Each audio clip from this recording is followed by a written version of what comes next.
Capítulo 7. Casamento amaldiçoado e redimido.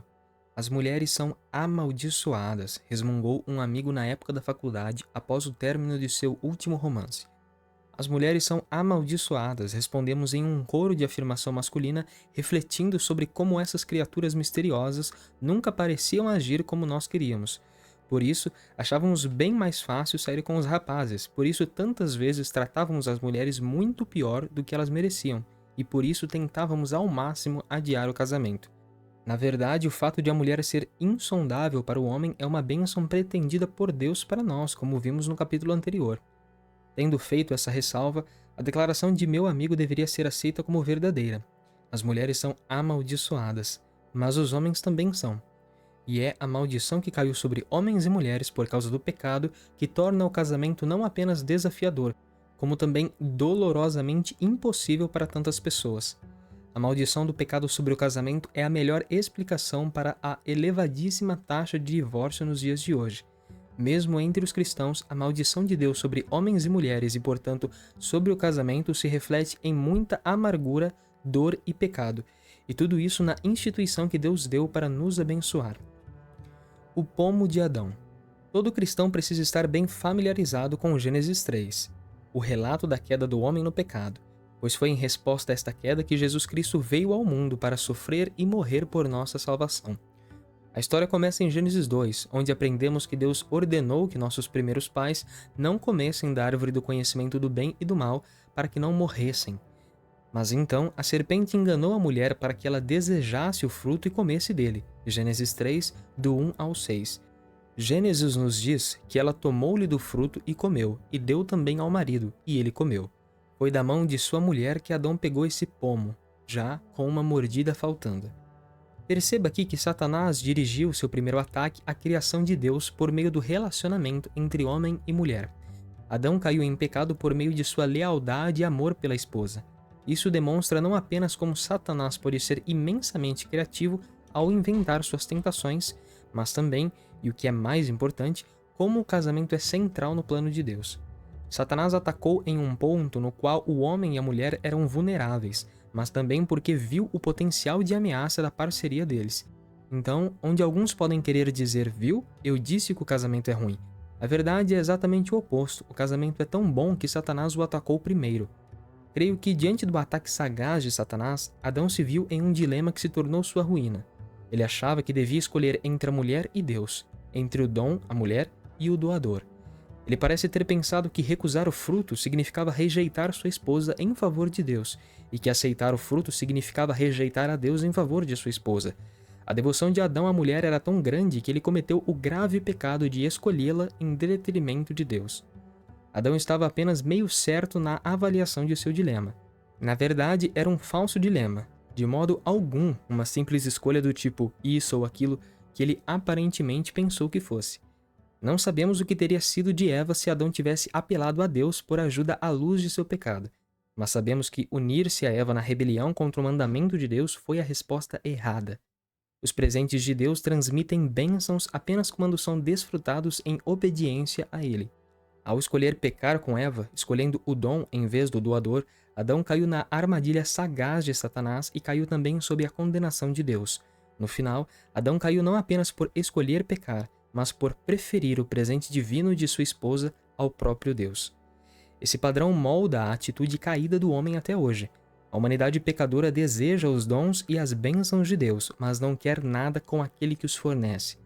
Nós recebemos o dom e rejeitamos o doador.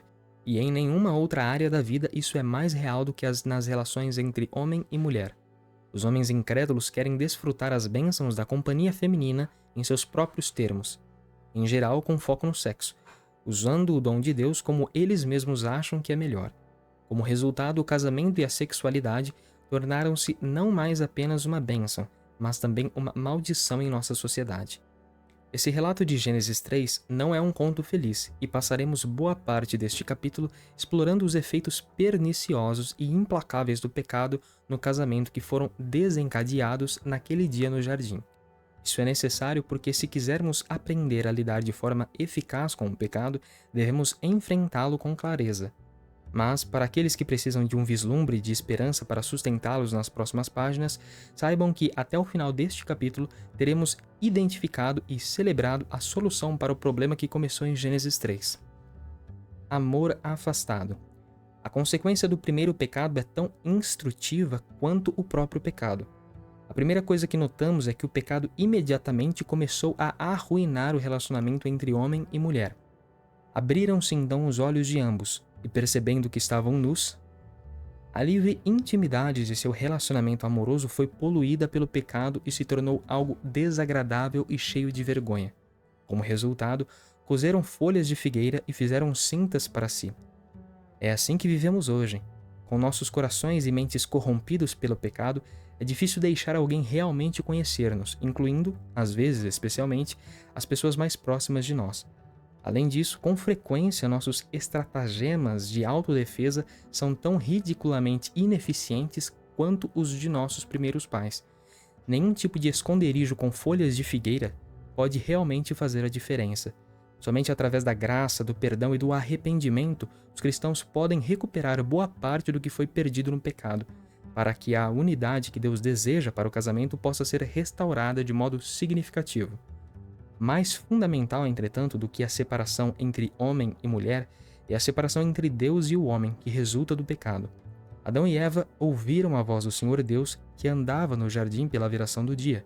Então se esconderam entre as árvores. O que poderia descrever mais perfeitamente os efeitos malignos do pecado do que essa fuga da presença de seu bom e amoroso Deus?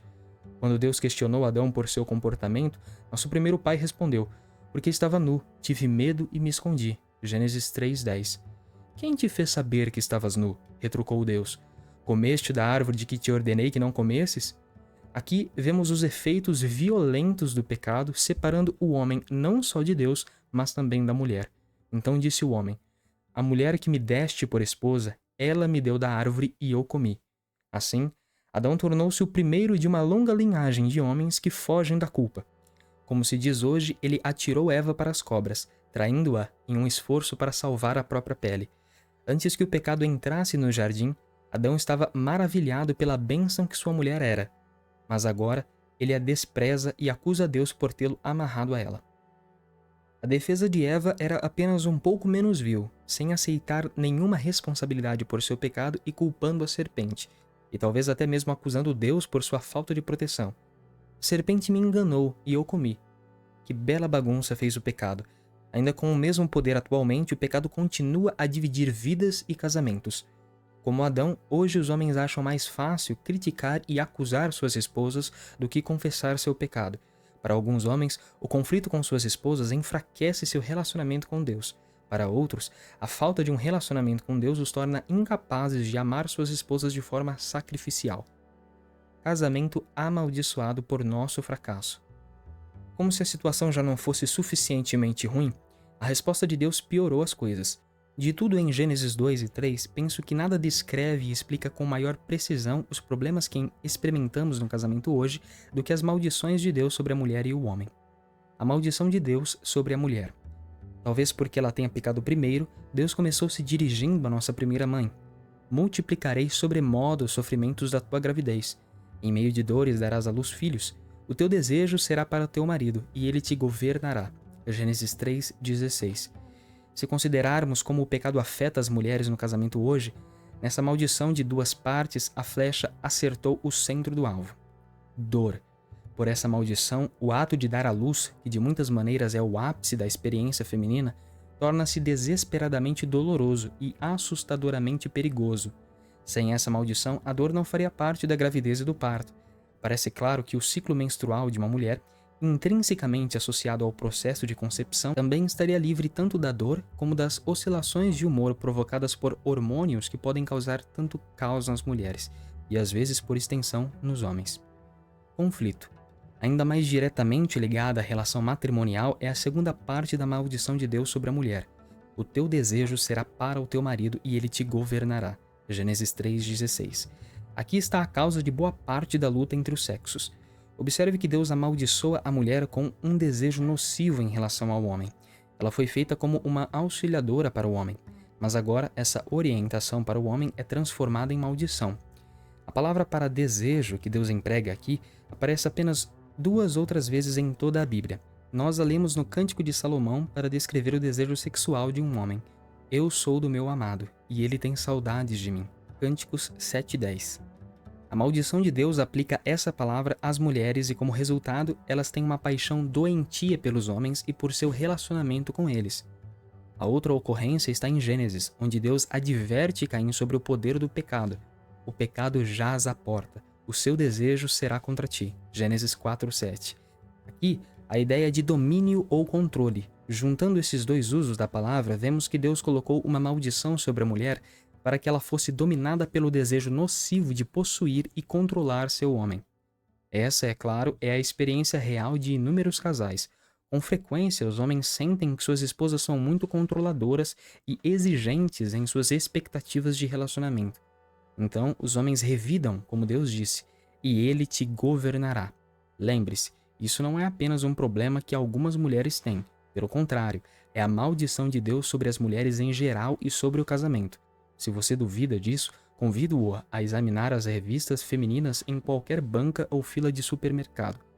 Qual é o fio condutor de quase todos os artigos em praticamente todas as revistas femininas? Seja o assunto desempenho sexual, dieta, culinária ou costura, o foco é em possuir e controlar o homem.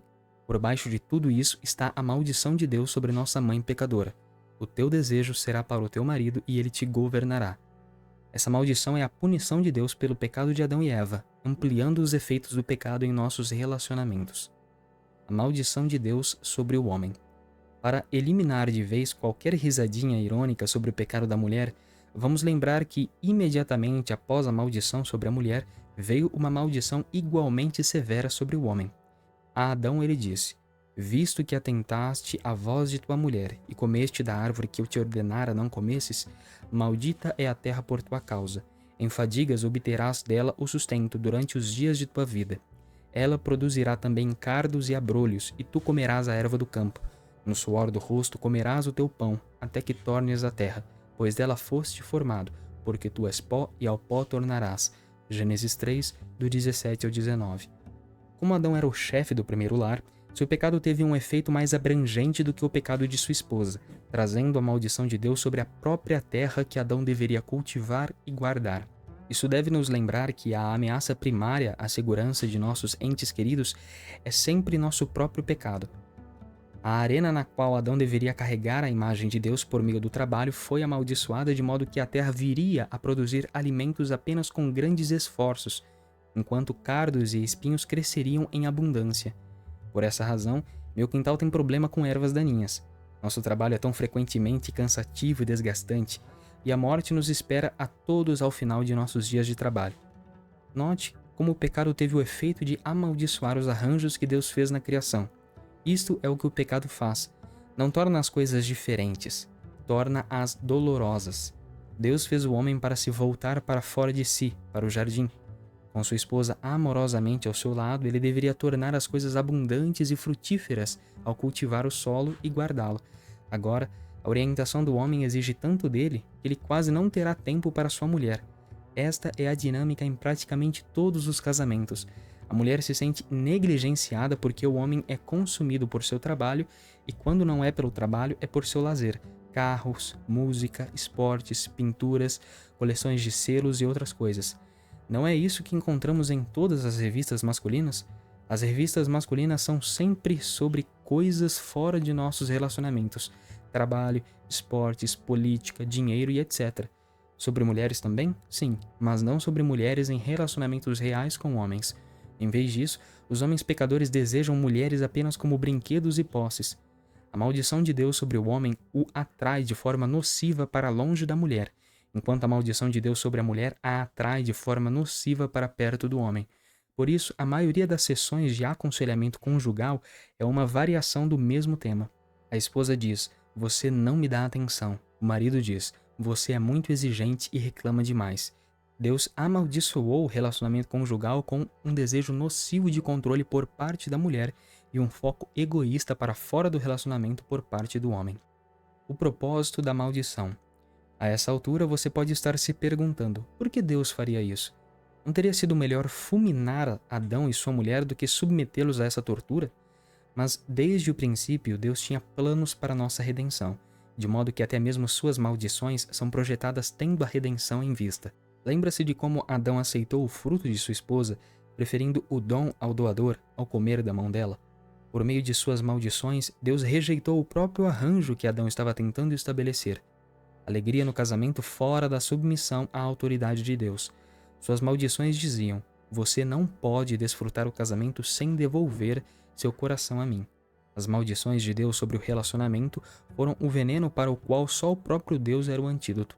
Por isso, o casamento praticamente não tem solução à parte da graça de Cristo, e o divórcio é tão desenfreado.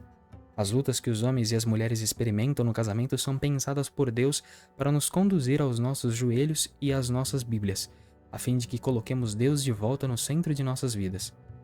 A prova de que as maldições de Deus tinham caráter de redenção é encontrada nas próprias maldições, especificamente em uma maldição anterior àquelas dadas à mulher e ao homem. Após condenar a serpente a rastejar pela terra por toda a sua vida, Deus deu essa maldição a Satanás. Porém, inimizade entre ti e a mulher, entre a tua descendência e o seu descendente. Este te ferirá a cabeça, e tu lhe ferirás o calcanhar. Gênesis 3,15. A primeira parte dessa maldição garante que sempre haveria descendentes piedosos de Adão e sua esposa, em oposição à descendência ímpia. Satanás nunca teria sucesso em ganhar toda a humanidade por sua causa profana. Porém, o mais significativo aqui é a promessa de Deus a respeito de uma semente particular da mulher. Este te ferirá a cabeça, e tu lhe ferirás o calcanhar. Aqui está predita a derrota final de Satanás pelo Senhor Jesus Cristo, que nasceria de uma mulher e sofreria o ferimento do ataque de Satanás ao ser pendurado na cruz. No processo, porém, Jesus esmagaria a cabeça de Satanás, destruindo o alicerce do reino de Satanás ao sofrer a ira do Pai e morrer para nos libertar dos pecados. Também podemos ver a graça redentora de Deus sobre o homem e a mulher em sua ação logo após pronunciar suas maldições. Fez o Senhor Deus vestimenta de peles para Adão e sua mulher e os vestiu. Gênesis 3:21. Deus dissera que, se Adão pecasse, haveria morte no jardim. E de fato houve, mas foi um substituto que pagou a penalidade pelo pecado de Adão, já que ele e a mulher foram vestidos com peles de animais inocentes e imaculados. Aqui foi prefigurada a obra expiatória de Jesus, o Cordeiro que um dia morreria por nossos pecados. Aqui também vemos a imputação da justiça de Cristo, Deus nos revestindo da inocência de Cristo, a fim de que o homem e a mulher, por meio da fé na promessa de um Salvador, pudessem estar diante de Deus e receber sua bênção.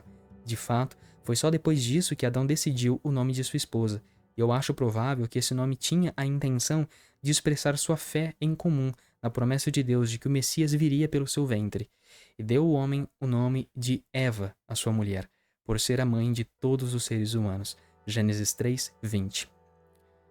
Nossa esperança de renovação.